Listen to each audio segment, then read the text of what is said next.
জাবেরের কোন পাল্টাও ছেড়তে পারে নাই। আমরা আপনাদেরকে দেখতে চাই জিয়াউর রহমানের জায়গায়, ওসমান হাদির সহযোদ্ধা বাংলাদেশের কোটি কোটি জনতা। আজকে ক্যাম্পাসগুলোতে জুলাইয়ের প্রোগ্রামে বাধা দেওয়া হচ্ছে, হামলা করা হচ্ছে, আমাদের ভাইদেরকে আহত করা হচ্ছে। আমরা আপনাদেরকে দেখতে চাই জিয়াউর রহমানের জায়গায়, আমরা আপনাদেরকে দেখতে চাই বেগম খালেদা জিয়ার মতো আপসহীনতার জায়গায়। আপনারা যদি হাসিনা হইতে চান, আপনারা যদি ছাত্রলীগ হইতে চান, তাহলে ছাত্রলীগ তো 7 মিনিটের কথা বইলা 7 সেকেন্ডের প্রস্তুতিও নিতে পারে নাই। আপনারা শুনছি আজকে 10 মিনিটের কথা বলছেন, বাড়াইয়ে দিলাম 10 সেকেন্ডের প্রস্তুতি গ্রহণ করবার সময় পাবেন না।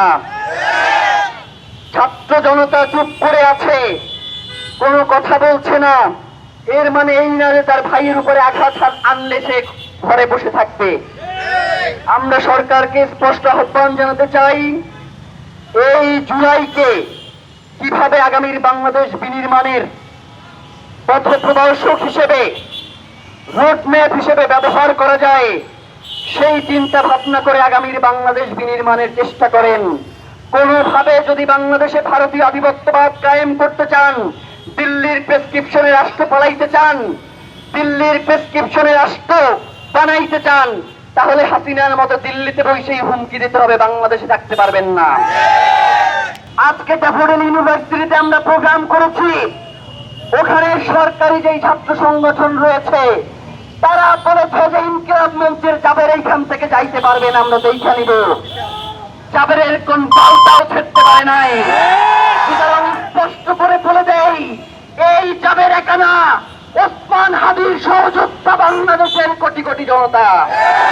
সুতরাং ইনকিলাব মঞ্চকে, বাংলাদেশের আজাদির লড়াইকে যারা থামাতে আসবে তাদেরকে দিল্লির টিকিট ধরিয়ে দেওয়া হবে।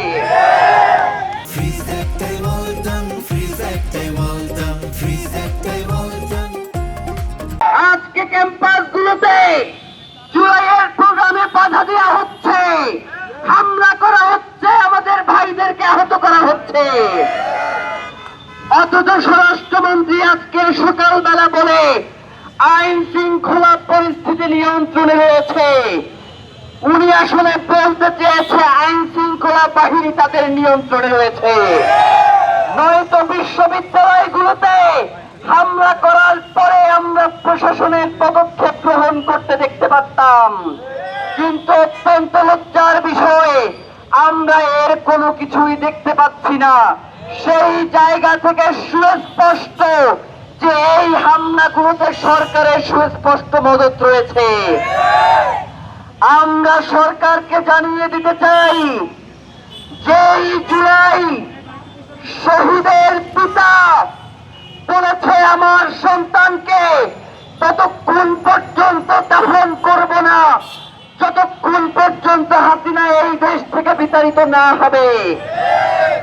আমি আমার ভাইকে ততক্ষণ পর্যন্ত দাফন করব না যতক্ষণ পর্যন্ত বাংলাদেশ থেকে ফ্যাসিবাদ নির্মূল না হবে। সুতরাং সেই জুলাই জনতার মুখোমুখি হইয়েন না। যদি জুলাই আপনারা ঘটাইতে পারতেন তাহলে আপনার নেত্রীকে দীর্ঘ কারাবাস বরণ করতে হইতো না।